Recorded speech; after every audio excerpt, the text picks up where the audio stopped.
Hello guys, नमस्कार सबैजनालाई। आजको विशेष नयाँ भिडियो गरिमा चौधरीको विषयमा छ। पुरा भिडियो हेरेर साथ दिनुहोला र पुरा भिडियो हेर्नुहोला र तपाईहरुको कमेन्ट लेख्नुहोला। जो चाहिँ गरिमा चौधरी, जो चाहिँ 3 वर्षकी अबोध बालिकामाथि यस्तो क्रूर र अगर्नी अपराध भएको छ।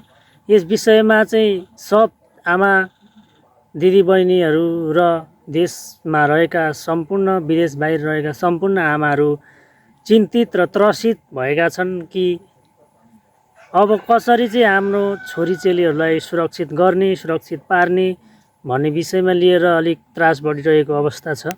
र हिजो मात्रै सरकार, नेपाल सरकार र जुन पीडित पक्षमा 3 बुँदे सहमति भएको छ।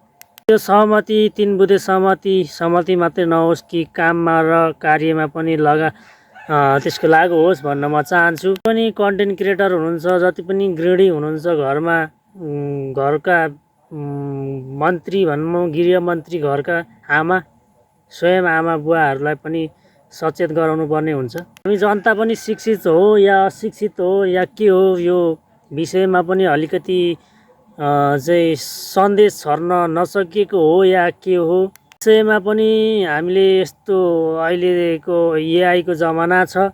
सबैको हातमा मोबाइल छ। सबैको घर, गाउँ, टोल, समाजमा शिक्षक वर्गहरू हुनुहुन्छ, सबै जान्ने बुझ्ने हुनुहुन्छ। र पनि यो कुन खालको परिस्थिति आयो अहिलेको नेपालमा, यो सरकारलाई पनि दोष नदिउँ। किनभने सरकारले पनि स्वयं त्यहाँनेरि फिजिकली रूपमा गएर त्यहाँ हेरेर सम्भव छैन, सम्भव पनि हुँदैन। र त्यहाँनेरि स्थानीय निकाय र सरकारका पहुँचवाला मान्छेहरू पुगेर त्यहाँको परिस्थिति, त्यहाँको वातावरण र त्यहाँ के भइरहेछ त्यो ठाउँ, समाजमा, गाउँमा, देशका विभिन्न भागहरूमा के भइरहेको छ त्यसको चाहिँ खोजनिधि हुनुपर्ने हुन्छ। आएको छैन। पत्रकार साथीहरूलाई पनि म के भन्न चाहन्छु भन्दाखेरि देशको कुन कुनामा कस्तो खालको घटना घटिरहेको छ र कुन खालको परिस्थितिमा जनताहरू गुज्रिरहेका छन् भन्ने विषयमा चाहिँ उठाएर तपाईहरूले पत्रकारिता गर्नु हुन्छ जस्तो मलाई राम्रो लाग्छ। पत्रकार भएर पनि अलिक सभ्य ढङ्गले हिँडिरहेको मैले देखिरहेको छुइनँ। किनभने कहाँ कसको घरमा बुढी बिगिरहेको छ, कुन बुढी कसकोसँग लागिरहेको छ, कुन बुढा को बुढीसँग लागिरहेको छ, कुन बुढी कुन बुढासँग लागिरहेको छ भनेर तपाईँहरूले खोजी त्यस्ता कुराहरूलाई चाहिँ बाहिर निकाल्नुहुन्छ पत्रकारज्यूहरू, है। यस्तो नगर्नु होला भन्न चाहन्छु। भने पत्रकार भइसकेपछि देशभित्र, देश बाहिर, विश्वमा के भइरहेको छ र देशको कुन कुनामा, कुन ठाउँमा कुन खालको परिस्थिति आइरहेको छ, कुन खालको जनताले विडम्बना भोगिरहेको छ, त्यस विषयमा उठाएर भिडियो बनाउँदा अति राम्रो हुन्छ जस्तो मलाई लाग्छ। जहाँसम्म छैन, पत्रकार देश सरकारसँग पनि धेरै नदाजौँ। किनभने गरिमा बहिनीले न्याय पाओस्।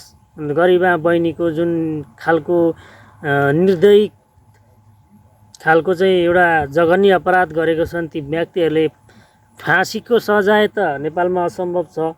फाँसीको सजायको नियम नेपाल सरकारमा, कानुनमा छैन।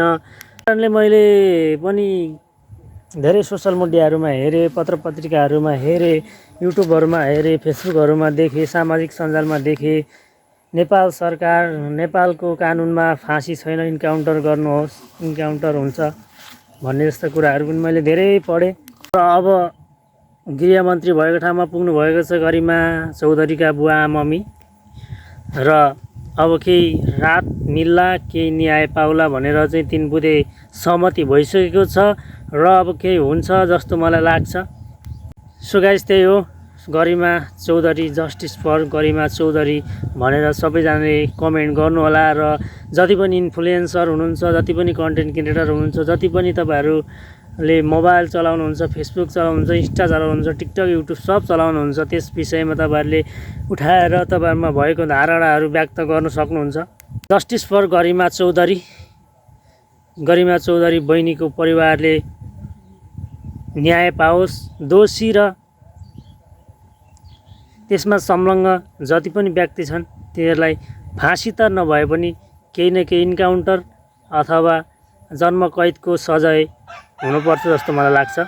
अब सबै कुरा तपाईँहरूले हेर्नुभयो, सुन्नुभयो, बुझ्नुभयो, सोसल मिडिया चलाउँदै आउनुभएको छ र आफ्नो घर वरिपरि घर गाउँमा कस्ता खालका व्यक्ति बस्छन्, कस्ता खालका मानिसहरू बस्छन् है, त्यसको नियालो पनि तपाईँले गर्नुपर्ने हुन्छ। र घरमा साना साना बालबालिका छन् भने एक्लै दुक्लै नछोड्नु होला। र 2-3 वर्ष 5 वर्षको बालबालिकालाई बलात्कार गर्नु भनेको यो जघन्य अपराध भन्दा पनि ठुलो अपराध हो। यो त उनले बिचारा यो संसारमा मजाले देख्न टेक्न त पाएकै थिइन्, तर संसार कस्तो छ भनेर उनले अवलोकन गर्न पाएकै थिएनन्। बिचारा भर्खर धरतीमा उदाउँदै गरेको एक ताराको आज यस्तो अवस्था देख्नु पर्दा सारा देशवासी आमाहरूको मन कति भारी भएको होला है। त्यस विषयमा तपाईँहरूले बनाएर भिडियो उठाएर तपाईँहरूको धारणाहरू व्यक्त गर्नु होला। भिडियो यही नै थियो, सुरुबाट अन्तिमसम्म हेर्नुभयो र लास्टमा जाँदा जाँदै तपाईँहरूले गरिमा बहिनीको लागि एउटा जस्टिस चाहिँ तपाईँहरूले कमेन्ट गर्नु होला, जस्टिस फर गरिमा चौधरी, र सबैजनाले लेखेर कमेन्ट गरिदिनु होला र पीडित परिवारले न्याय पाओस्, त्यही नै हो हाम्रो माग है। धन्यवाद।